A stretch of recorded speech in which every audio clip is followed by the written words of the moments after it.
He is a coach and an advisor that doesn't back down. I believe he is quite possibly the most influential venture capital technology thinker ever.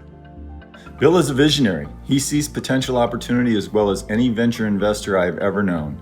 He knew intuitively that ride sharing would be big on the internet, and he proactively pursued every project out there until he came across Uber. He was like a dog on a bone. He realized it was going to be huge and he just had to be involved. Bill is also grounded and loyal. He grew up in a middle-class family and remembers where he came from. Early on, I was involved in, this is the mid-1990s, the Santa Fe Institute, a research institute out in New Mexico that was working on some ideas that at the time were very novel and I think very applicable to technology. And Bill was very early in embracing those things and applying them in his investing process. Well, after a few years at CS First Boston, Bill got an offer to go over to Deutsche Bank to work with Frank Quattrone, who was one of the leading technology investment bankers. And around that time, Amazon.com decided to do their IPO. This is 1997. And it turns out the analyst that was following Amazon was going to be Bill Gurley. And really identified a lot of the key attributes of that business that would allow it to go on to be as successful as it was. So a real tribute to him and to his team. He's also a student of human nature. He generally figures out what makes people tick and how to influence them when he needs to. He once actually convinced Willie Nelson to play for a benchmark party. I honestly don't know how he did that, but I do have my suspicions. Bill was at Benchmark Capital for a quarter century as one of the leading venture capitalists in the whole industry. Bill had this really important insight very early on around these vertical-oriented marketplace sites that sat in between a Google search and the ultimate business that was conducting the transaction.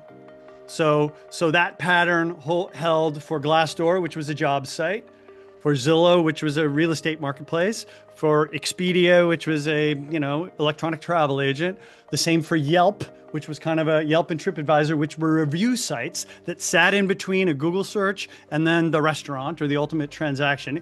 One thing I'll say about Bill is when he was looking at businesses, he very much kept in mind a lot of the ideas that came out of the Santa Fe Institute. And one of these very big ideas was network effects. The idea that the value of a good or service increase as more people use that good or service. That often applies to so-called two-sided markets, right? And ride sharing is a classic example. More drivers means more riders means more drivers. And it tends to be a market where one company dominates. Did you say over $250 million? 257. When we heard about the Netflix series about Uber, we were all trying to guess who would play Bill. Well, somehow they came up with Kyle Chandler, and we're all like, what? Kyle Chandler? I can say about Kyle Chandler playing him, I'd say Amy was really excited about the choice of Kyle Chandler. She's like, "Whoa, that's perfect." And Bill was like, "Yep, okay, that's all right." The Santa Fe Institute's also worth bringing back. This is something that really helped him intellectually early on, so 30 plus years ago.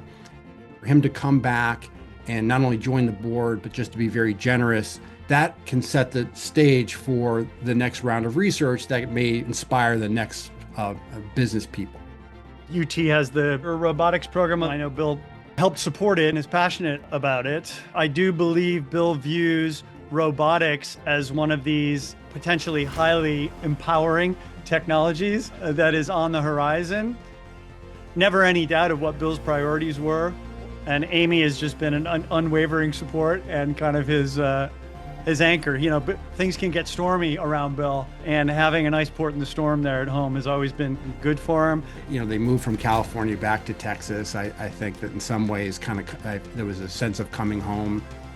No, not slagging California, but Bill and Amy are Texans, and they are definitely happy to be back. Congratulations, Bill, on a great honor that's well-deserved. I know I speak for all of Benchmark when I say thank you for everything you did to drive our success. I know retirement won't be very natural for you, but I know that you're now a resident of that great state of Texas, and I'm sure you'll find yourself at many, many more Longhorn games. So go hook 'em, Willie.